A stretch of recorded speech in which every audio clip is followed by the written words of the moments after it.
Hey guys, welcome back to Rossoneri TV. I'm Gio and I'm alongside Adamo to review the match that finished moments ago between Sampdoria and AC Milan, where Milan were victorious 2-0, goals coming in from Niang and Bacca. And of course, this win means that we are now through to the quarterfinals of the Coppa Italia, where we will be facing Carpi on January 20th at the San Siro. Very positive performance, nice result, the result that Milan needed. However, in the first half, it was very balanced, in my opinion, between the two teams, where both Milan and Sampdoria got their chances. And at times, Sampdoria actually looked a bit more menacing, forcing Abbiati in a few saves.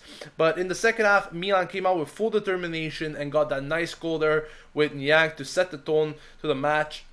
And afterwards, Djukanovic got the red card for Sampdoria, and Milan were able to really hold on to the possession of the ball. And at the end of the game, there in stoppage time, Bacca pretty much sealed the deal for Milan with a goal from him. But overall, I mean, as I said, very good performance. Even though I would have liked Milan to close the game before, they had their chances. They could have definitely got the second goal even before Carlo's goal. But it's a good sign. It's a positive sign. It's a result that we needed. And I'm happy that we won, because now we are facing Carpi in the quarterfinals at the San Siro. And I mean, it's not going to be a walkover match. However, we're definitely favorites to win this match, and I hope that we don't encounter any problems against them, especially at home. Now, Damo, what did you make of this AC Milan team today? I mean, we mentioned in the match preview, their psychological disattention in recent weeks was something that us Milan fans were kind of worried going into this match. However, they proved us wrong. What did you make of their performance today? Well, it's definitely quite a pleasant surprise. I mean, I didn't really expect Milan to play at this level. First half, as you mentioned, was pretty balanced. Both teams going at it. In the second half, Milan walked over Sampdoria after they got their red card. They took control of the match in the sense. They didn't completely dominate them in the sense that we should have been winning 5-6-0. But, it was a very promising win by Milan, and it's very good to be moving on the Coppa Italia, a competition that may be our only chance at Europe. The season is still young, but, you never know with this Milan side and their inconsistency. But hopefully, on that note, Mihajlovic does be strict with the players on this consistency thing, and really show how important it is to be stringing a couple wins together rather than winning, losing.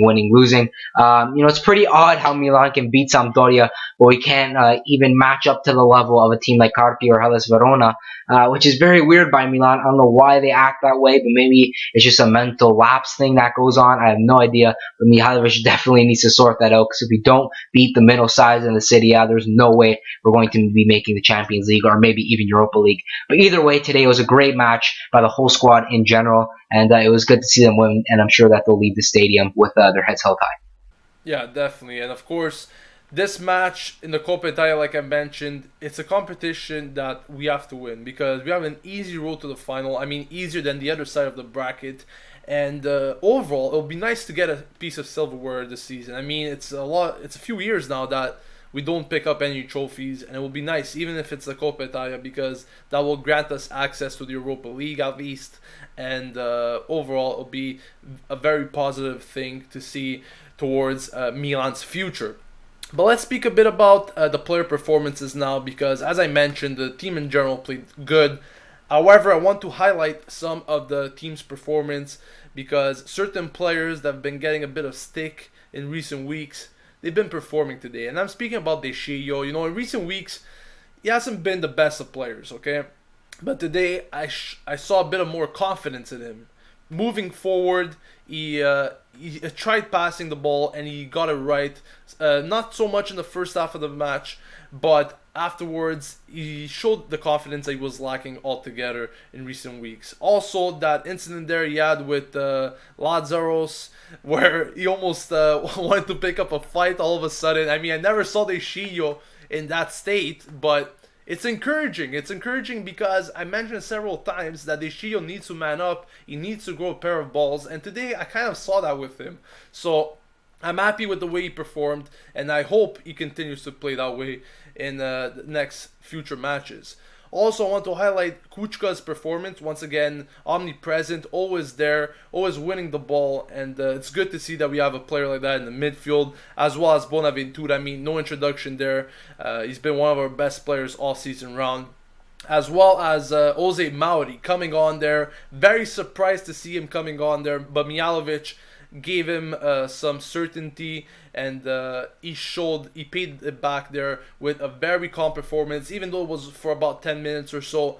You could see that this guy has quality, and he did some very good plays as well. So hopefully he'll get a bit more playing time in the near future for Milan. For you, Adamo, which players really highlighted their performance today? Well, it's great to see De Sciglio, as you mentioned. Usually he's a very monotone player, at least in the past 2 seasons. Going forward, he's lackluster. Going back, he's pretty much the same, and he has no emotion when he plays. But today, ladies and gentlemen, we saw the grit of the one and only Mattia De Sciglio, the one and only legend himself. But it's good to see him back, I guess you can say, at least if it's going to be for one match. But it was very good to see him, performing today. In the likes of Jose Mauri, it's very promising to see a player like him being subbed on by Mihalovic. And hopefully, this earned him some more minutes in the future, because usually we haven't seen him being subbed on too much this season. And I do think that he deserves that, because if you look at how awful our midfield has been, really not today, but in past games, you would think that a player like him would be able to start in some of these matches, or at least get some minutes from off the bench. But overall today, as you mentioned, Kuchka, Bonaventura, likes all those players, Niang, pretty much an overall great performance by the side. I'm very, very happy in the way that we performed, at least in that second half. It was very convincing. So if we can move forward like this, I think we'll definitely be able to beat Carpi. Let's just hope and pray. It's going to be very embarrassing to beat Sampdoria and get knocked out by Carpi. So we can only, hope and pray Zaccardo doesn't knock one in the back of the net. Yeah, definitely. And of course, besides those players that we mentioned, we have to give praise to Niang scoring once again. Many people undervalued him this season, and once again he's proved them wrong with another goal. And as well as Carlos Bacca, which now has 8 goals in all competitions for Milan. A player that doesn't receive much support and has 8 goals, to me, is a big, big sign that this player is probably what we need. And right now, all we need to focus on is giving him the support that he needs to bang in a few goals every game, and I'm pretty sure we'll win matches way easier. But that pretty much wraps up our match review, guys. Thank you for watching. Don't forget to subscribe to Rossoneri TV to stay updated with everything AC Milan, as we are on the road to 7,000 subscribers. And we'll catch you guys on tomorrow, actually, for the match preview of Frosinone, because it is the last match of 2015 for the Serie A, and hopefully this result will give us some positive mentality to walk into that match and pick up some very precious 3 points. Thank you for watching once again. This has been Gio and Adamo saying off from Rossoneri TV, and as always, Forza Milan.